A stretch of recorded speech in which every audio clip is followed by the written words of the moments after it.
Welcome to CTV News Your Canada. It's Monday, September 22nd. We'll bring you profiles of fascinating Canadians and stories about your community. Thanks for watching.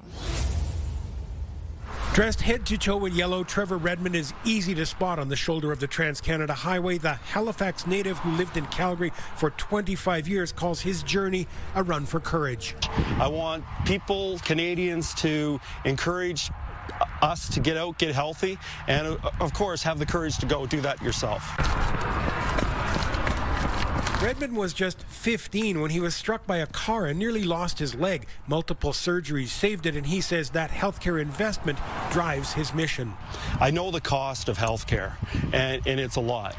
That investment that was made in me produced, well, coming up today, it'll be 35,000 kilometers between walking across Canada, biking across Canada, and now running across Canada. The 54-year-old started his run in Halifax last March, traveling through Newfoundland and Labrador, Ontario, and the prairies, and now into Alberta. Along the way, he's faced injuries, harsh weather, and long stretches with nothing but the open road. Discipline is the line between doing too much and doing too little. So you really do have to keep discipline in every matter of the thing, especially doing this solo. Dubbed the fellow in yellow, Redmond says he wears the bright color for safety, but also to symbolize motion, action, and health. The more we move, the more we move others. And there's this old saying, actions speak louder than words. If actions speak louder than words, then I must be screaming, for the amount of kilometers and the amount of movement that I'm doing. He hopes people who stop to talk will take away a simple message to value their health and take the first step toward caring for themselves. I want to give an example of how to exercise your minds, your bodies, and your spirit. And if you appreciate your health and appreciate the health of others, then we create a really healthy nation. Kevin Green, CTV News, east of Strathmore. Toe Blake played left wing alongside Montreal Canadiens legends Maurice Richard and Elmer Locke on the punchline in the 1940s. There's a park named after him near the Forum and a namesake arena in his hometown outside Sudbury, Ontario. But this lifelong Habs fan wants more for Blake. He wants the Canadiens to retire number 6. I believe that he needs to be recognized the way he should be as one of the greatest Montreal Canadiens. Physician Maurice Saint-Martin is also from Northern Ontario. He was young during Blake's prime, so his push to honor the player only materialized after a trip to the Bell Centre last November. We realized that Toe Blake wasn't there, despite being an integral part of the punchline. It's an oversight, it's an injustice, and I think his playing career literally got eclipsed by his formidable coaching career. Blake was behind the bench for the Canadiens for 13 seasons. He coached the team to win 5 consecutive Stanley Cups and later added 3 more to the trophy case, says NHL.com historian and columnist Dave Stubbs. There are a whole lot of people who probably don't even realize that he won the Stanley Cup 3 times as a player. So he was a tremendous player, and he's in the Hall of Fame not as a builder, but he went in 1966 as a player. Blake led the lead in scoring in 1938-39, a fitting award for the player nicknamed the Old Lamplighter. Stubbs says these 3 were the most feared offensive unit at the time. Elmer Locke once told me we were 3 average hockey players who made each other better. Well, that was a little modest because they were more than average hockey players. These guys were absolutely brilliant, and they were the best of the best during their time. Blake's first name is actually Hector. One of his siblings couldn't pronounce it, and he became Toe. His contemporaries all really respected him, and they respected what he brought to the game. Scotty Bowman, again, really learned. He almost worshipped at the altar of Toe Blake. Saint-Martin says he's in touch with Blake's family, and they support his push to retire number 6. There is no player on the current roster wearing it. Ultimately, it's up to the team. But he says he won't stop until Blake is reunited with his line mates in the rafters. Olivia O'Malley, CTV News. Do you want to go for a walk? That's the question Rich Lutchford loves to ask his best friend Maya, a tiny dachshund whose daily walks involve more than the usual gear. Go on then, let's go. Because Lutchford, hoping to fetch some smiles, aiming to turn heads with an inflatable suit that has nothing to do with Halloween. Just thought it would be funny. Lutchford, who works as a roofer, simply started regularly walking Maya in public dressed like this. A wiener dog walking a wiener dog. People kind of look at me like, what is this? Other people are smiling, and I point at them and say, that's what it's all about. That smile. Have a great day. Yes! Have a great day! Lutchford hoping to add some levity to a world that could use it right now. Yeah! And this, the kind of response he gets everywhere he goes. I've had literally people scream, stop, say, oh my gosh, and then drive off. And of course, everyone wants a picture. What do you love about it? Everything. That he's walking his dog like that. I love it. I think it's great. Lutchford also posting videos of himself doing things like going to the dog park and wandering through a grocery store. All sorts of local groups are now asking him to make appearances. The mayor of neighboring Whitby noticed and awarded him a certificate, acknowledging the joy he was bringing to others. I thought it was pretty cool. So what does Maya think of it all? Lutchford says she gets excited when he puts on the suit. I think she likes me more as a dog than as a human. And Lutchford, he plans to keep on warming as many hearts as he can, leaving his mark one smile at a time. John Benavelli-Rouse, CTV News, Oshawa, Ontario. Princess Buttercup! Trotting out of her carriage, this 7-year-old miniature donkey is making herself known. Day by day, she's, snuggling in, and she's going to be fantastic. Buttercup arrived at Erin Hill Acres on Monday, following the farm's months-long hunt for the Jenny to their Jack. We got inquiries basically across Canada, if not globally. That girl good? Hank had several options to choose from, eventually setting his sights on a sweetheart from Sinopoli Farm. Buttercup is one of a kind. Wendy Sinopoli says she had no idea the Barnyard Bachelor was just a short drive away. One of my girlfriends actually texted me and said, have you seen this donkey on the TV and looking for love? And I said no. And she sent it over to me, and everything started from there. The arranged donkey ship has started taking shape. We're easing them in a little bit. We have them in similar pastures. You could say it's love at first bite. And excitement is in the air. You could probably hear in the background there, Hank is very excited that Buttercup's out. But the pair will have to spend some time apart before they're put in the same pasture. We're still in the courting phase of the relationship. Now, of course, we couldn't leave without talking to the Jenny of the hour herself. So, Buttercup, what are your honest thoughts about your potential husband, Hank?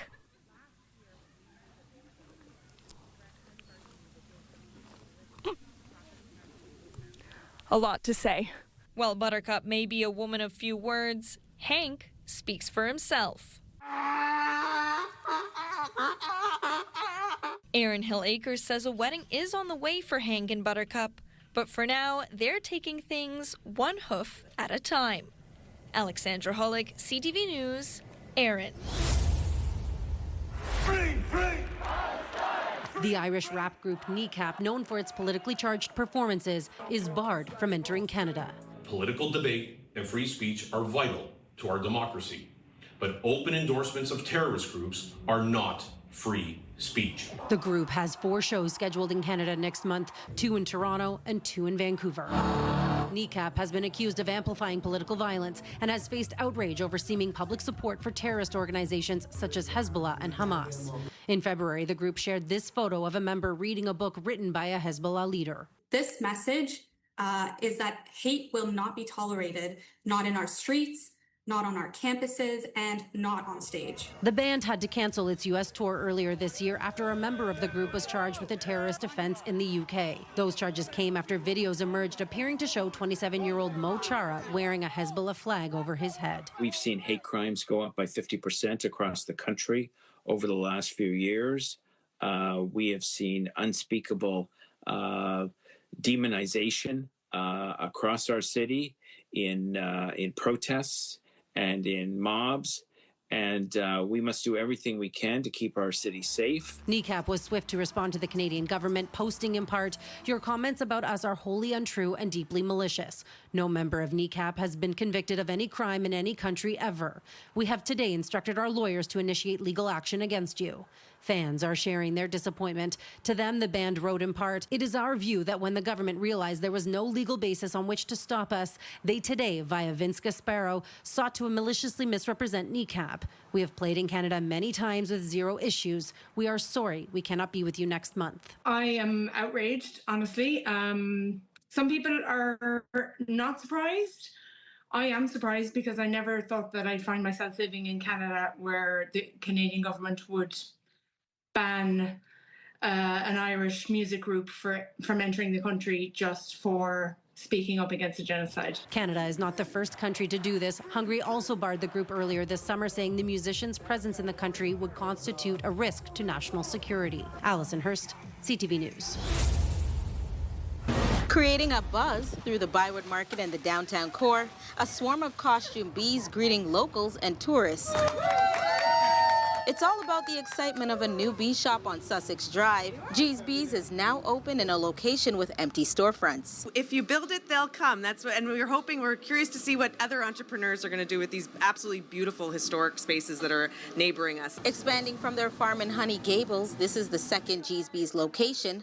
The local entrepreneurs already own a bee shop on River Road that's already drawn much attention. I think it's like the next step. Like, we have a farm where we've been producing honey, and the next step is to get down where all the people are so we can show our product to everybody else. We can talk about rejuvenation, but until entrepreneurs come and start building interesting businesses that are going to draw people down here, I think that's part of the magic of building a destination place, and so we're happy to be a part of that. And regular customers are showing support. It's a very sweet place, literally, with the honey. It's a good product, and I'm so pleased to see that a local business is expanding on Sussex, and hopefully they'll get lots of road traffic of people stopping by and continue on to grow their business. It's great to promote local honey farmers. I'm so excited. I live just upstairs and the place has been empty for a while, so when I walked by and saw that it was going to be a bee shop, I was ecstatic. The new store marks the first time a National Capital Commission farm tenant has extended operations to a second location. It's very exciting. G's Bees has been a long-standing agricultural tenant of the NCC for many years now. We really have a diversity of offerings of different tenants that have different retail products, from clothing to restaurants, and now we have the opportunity to have agricultural products that are back into the market. I think there's a lot of potential still, and I'm looking forward to the future. Camille Wilson, CTV News. The door is wide open. Like, that wasn't the case. First started coming here. In disrepair and left to rot, that's how historian Jim Smith describes this building, a piece of Northeast Winnipeg history, falling to pieces at a provincial park south of the city. Totally disgusted. And it's such a shame, you know, what I've had to come to terms with it, and basically that nothing's going to be done, and literally it'll just fall apart. Henderson House is a remnant of the Selkirk settler era and one of the oldest homes in Manitoba. It was built in the 1850s by fur trader Samuel R. Henderson. Henderson Highway is named after them, after the family. John Henderson Middle School, Henderson Library.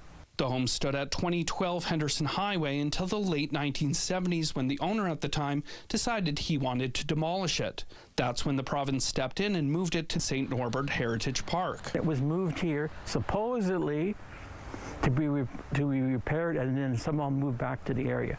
And this was in '79, and it's been 46 years since then. A 1979 news release states the province accepted responsibility for its restoration over time, but Jim Smith says very little work has been done to fix Henderson House. It doesn't matter whether it's been Conservative or NDP, neither one of them has done anything. It's just basically been neglected. In a statement, Mike Moyes, the minister responsible for parks, says, "We will work with local historians, heritage experts, and the community to determine priorities and the best path forward for protecting our heritage." Smith still holds out hope Henderson House could be restored and eventually returned to its rightful place in Northeast Winnipeg. I'm hoping that sometime in the future, more and more people then will appreciate this stuff.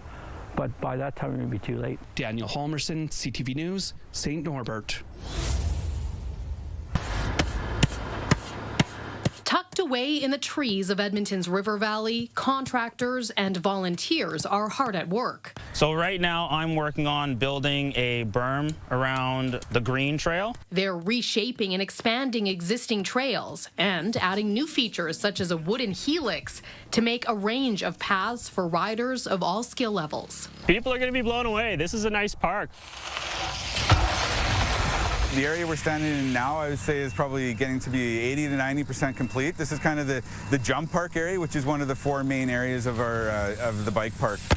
It's an exciting time for the Edmonton Mountain Bike Alliance. The volunteer group has been working to get this project going for more than a decade, after the city identified the need for a park like this back in 2013. That never saw funding through any of the capital budgets, and this was an overdue facility that we thought that we could get behind, and we asked the city, how do we start pushing on this? And they introduced us through the community-led process. Matt Edwards says that process required volunteers and donations to cover 10% of the cost. With that guaranteed, the province agreed to pay half the $1.2 million bill and the city a third. One of the biggest things we heard was that mountain bikers wanted to come help build this project, so we've tried to facilitate that. He says about 120 volunteers have come out to help so far, putting in more than 1,800 work hours. This is pretty unique, and it's exciting for us too, because the community is so interested in having this park that they're coming out and helping us and getting involved.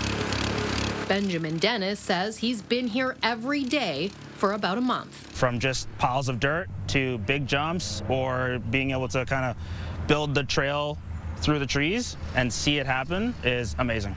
A passion project that's on track to open early next summer. Nicole Weisberg, CTV News, Edmonton.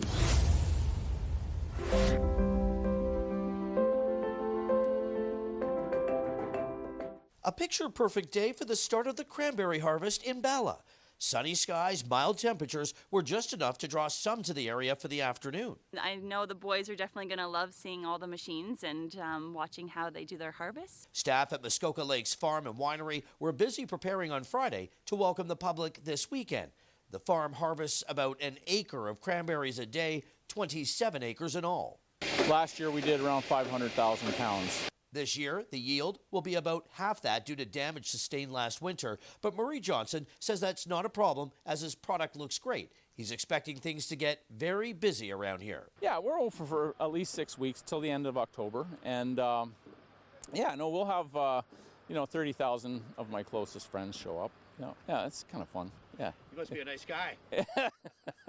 All of this just weeks before one of the biggest festivals in the area returns. Local businesses can't wait for the Cranberry Festival. It's ridiculous. There's like lineups down the road. Named one of Ontario's top 100 events, the festival draws tens of thousands of people to help prolong the tourist season.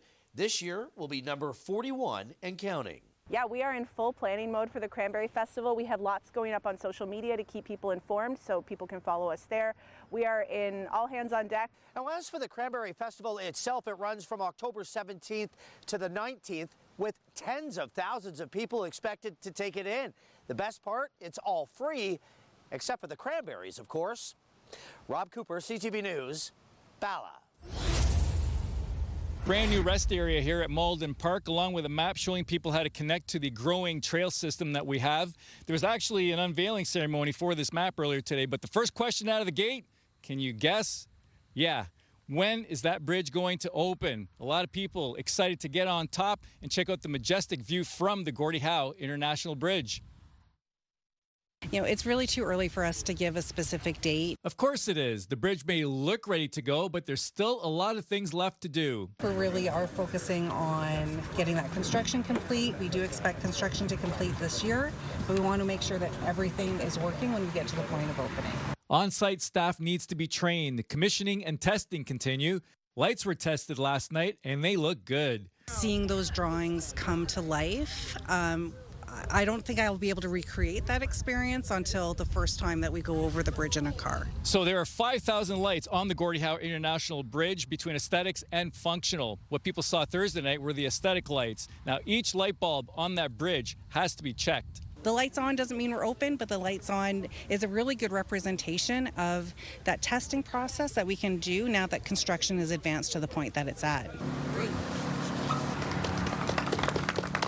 While progress is being made on site, 10 of 34 initiatives through the Community Benefit Plan are complete, including this rest area with a map guiding riders to a newly completed trail. We really have had the opportunity through our Community Benefits Plan to provide long-term betterments for the people most adjacent to this project. The Sasso family is excited about the International Bridge and look forward to being able to bike across to Michigan. I just think it's going to be a good experience to have. This new stretch on Broadway is now open, adding to the close to 20 kilometers of trail the city has added since 2020. Build it and they will come, and that's what you're going to see. You're going to see these trails develop, and then hopefully the connection to the waterfront. And obviously we've talked many times about having more stuff down there for people to do, so everything works together. So I'm looking forward to the synergies. So if you're like me and you missed the lights last night, don't worry, they're expected to be on tonight, but for sure they'll be checking them for the next 4 to 6 weeks. So for myself, Stephanie, I can't wait to see in person what that bridge looks like lit up in the nighttime. Camp is named after Molly Williams, a black woman who was enslaved in New York City, who was recognized as the first female fighter in 1818. Today, her legacy lives on in Camp Molly, showing young women aged 13 to 17 they can break through stereotypes and do whatever they set their minds to. Young women that tell us that they've been told, whether it's guidance counselor or parents or friends, you're not tall enough, you're not strong enough. It's a job for men, it's not for women. I'm living proof that it's a job for women. Campers say that the experience has been eye-opening to all of the different aspects of fire services, and they are happy to meet like-minded women and girls. It feels really empowering, and just to be able to do it and know that I have people that have my back and want me to do it as well, and other girls that will go alongside me into the fire world. I've made so many friends. My group is amazing. There's people from everywhere, and I've gotten to talk to dozens of people about the whole firefighting thing, and it's great that all these women would like to go into firefighting. It's nice because there's people from all over, not just Sudbury or anything, so everyone's been super nice, and they seem really hyped and happy to be here. This is the second time Camp Molly has happened in Azilda, and Bel Air hopes to see it back again in the future. If we change the way one woman feels about herself or the way she sees herself, then the camp is a success in my mind. Madison Merrier, CTV News, Azilda. She started walking along the breakwater. Catherine Dabrowski's sole focus was moving forward. To get exercise, how many steps am I going to do? How much weight am I going to lose? But everything changed that day. She was startled by a sound erupting from the sea. Whoa! Oh, before noticing it was made by an animal way bigger than she'd ever seen before. It looked like a hippopotamus, actually. After struggling to capture the creature on camera that day, Catherine changed her perspective the next. I started looking down. And was rewarded with not just realizing her mystery mammal was a stellar sea lion, but seeing there was a whole family of them to film. I was exhilarated, I was excited, I was addicted. I wanted to get more. And she did. Every day after, Catherine filmed countless other creatures. And I felt like an explorer. I felt like this is National Geographic. She also felt surprised that if she was observing an octopus, nobody else seemed to be seeing what she was seeing. So I thought, you know what, I got to show the world what's here. Well, Catherine started posting her videos on the Instagram account Ogden Snaps YYJ with the hopes of inspiring others to feel wonderful. She never imagined she would one day feel petrified after discovering this orphaned seal pup in peril and calling animal rescue for help. It was so scary. He told me to go for it. Just grab the seal and not worry about the claws and the teeth. Catherine says she was given permission to carry the pup to the safety of this crate before it was flown to the aquarium for treatment and eventually released back into the wild. Amazing. Amazing. Catherine says it's also amazing that after 2 years of switching her focus from improving her fitness to connecting with nature, she's feeling healthier and happier than ever. Not even aware of the exercise part. I'm just so into what I'm doing. I'm in heaven here. I'm in heaven. Adam Sawatsky, CTV News, Victoria.